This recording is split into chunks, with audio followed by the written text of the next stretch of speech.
What if the person you mock in a room full of elites turns out to own everything you've built? At a luxury party in New York, a billionaire makes one careless mistake, judging someone by appearance. But in seconds, the truth flips the entire room into silence.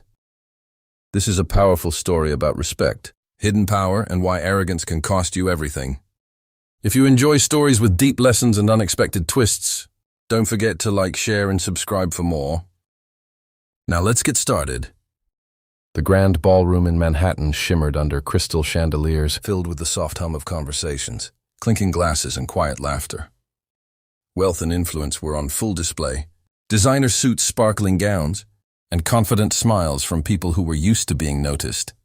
At the center of one of the largest circles stood Richard Hayes, a well-known billionaire, comfortably entertaining a group of investors and socialites. His voice carried authority, and every joke he made was met with eager laughter.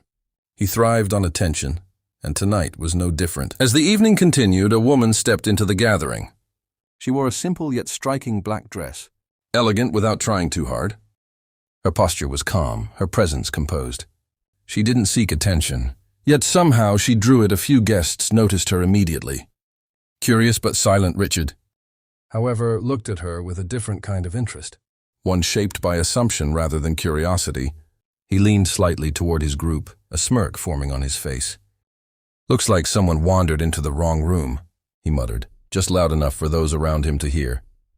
A couple of people chuckled nervously, unsure whether to join in or stay quiet. The woman heard him, but her expression didn't change.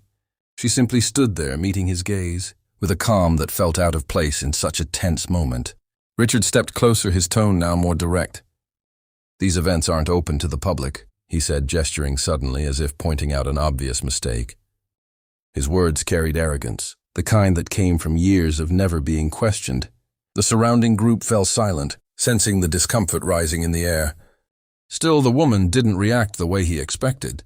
No embarrassment, no anger, just quiet observation. It was as if she was measuring the moment rather than being affected by it. That calmness unsettled a few onlookers.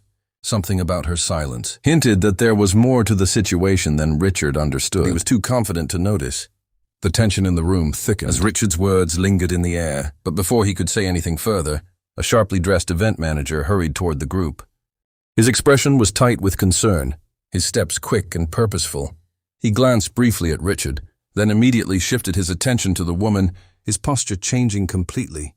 "Ma'am," he said respectfully, his voice steady but urgent, "I sincerely apologize for this situation." Richard frowned, clearly irritated at the interruption.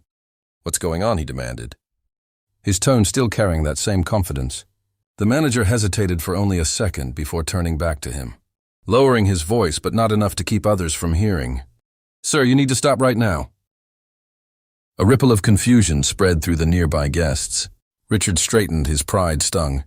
"Excuse me," he replied, almost laughing at the idea that he was being corrected. In his own circle, the manager took a breath, then delivered the words that shifted everything. "She owns 60% of your company." Silence crashed over the group. Conversations in nearby circles faded as people sensed something had changed. Richard's expression froze, the color draining from his face, as the reality of the statement sank in. His confidence, so strong just moments ago, seemed to vanish instantly. He looked at the woman again, but this time there was no arrogance in his eyes, only disbelief. The woman finally spoke, her voice calm and controlled. "You built your reputation on success," she said, meeting his gaze. "But respect is something entirely different." There was no anger in her tone, only quiet certainty. No one moved. No one spoke without waiting for a response. She turned and walked away, her composure unshaken. The sound of her heels against the polished floor echoed softly, leaving behind a room full of stunned faces, and a lesson that would not be forgotten anytime soon.